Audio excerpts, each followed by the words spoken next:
Hi, welcome to our channel. I'm going to be making a series on cakes. I have a range of cakes in my book, Beautiful Foods, The Art of African Catering.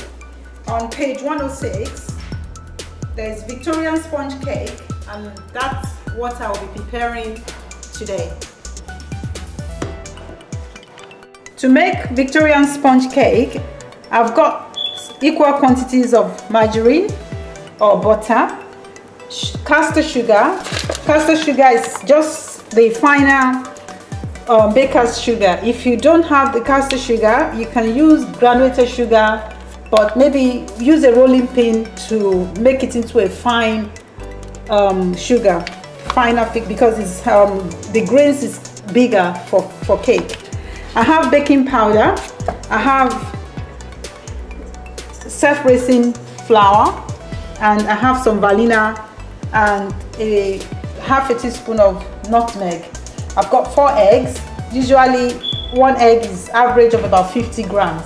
So I'm using 200 grams of margarine, 200 grams of sugar, 200 grams of flour, and 200 grams of eggs. You may also add some milk or powdered milk with a little bit of water to make it into liquid for flavoring. I have a mixer that I'll be using, but if you don't have a mixer at home, you just have to get yourself a small bowl. I remember when I used to make cakes about probably 30 years ago, I couldn't afford a cake mixer, so I always use a bowl. So just find a bowl that is deep enough to mix, put the margarine in the bowl, and using a wooden spoon, mix in one direction until you have it nice and creamy. You add the same time that you have the margarine or butter, you can use butter if you prefer, you add your sugar into the mix and mix the two together until it's fine and creamy. Once the mixture is mixing, I'm going to crack my eggs into a bowl. Whisk the egg, scrape the mix off the sides of the bowl, and mix it for a further minute. Add a little bit of vanilla flavoring to the egg and stream gradually into the mix while on low speed.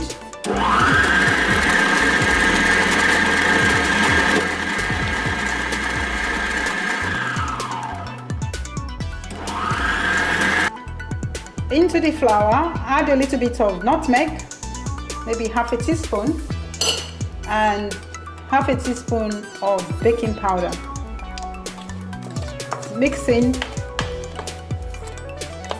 to the mix on low speed. They're going to add a little bit of milk just for flavoring. If you don't have fresh milk, you can use skimmed milk powder.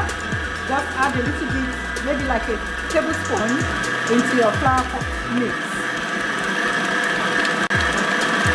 It's best to reconstitute the skimmed milk powder with a little bit of water. The cake batter is now ready. You don't want to overmix after you've added the flour in.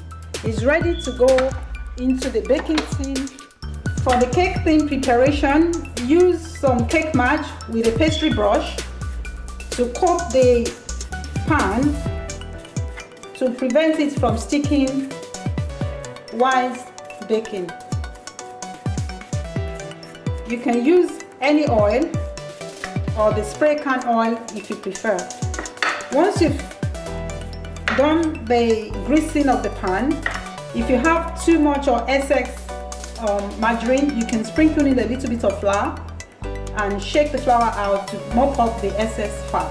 But I think this should be fine. So I'm going to pour the batter, the cake butter into the pan.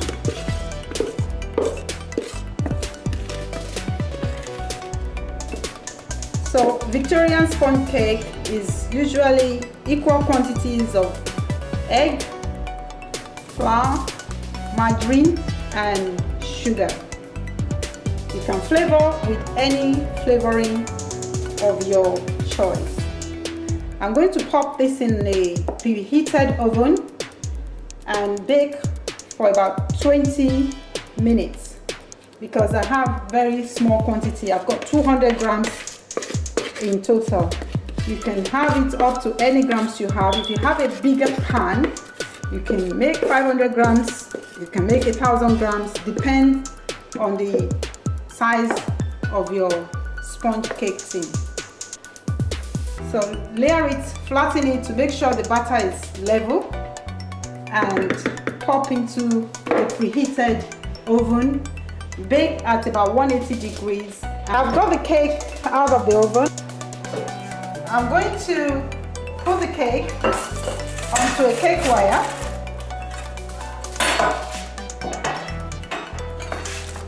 and cool down for later service. Thank you for watching our series on how to make different types of cakes. I've got the Victorian cake and I will give a little bit of slice for tasting. Enjoy!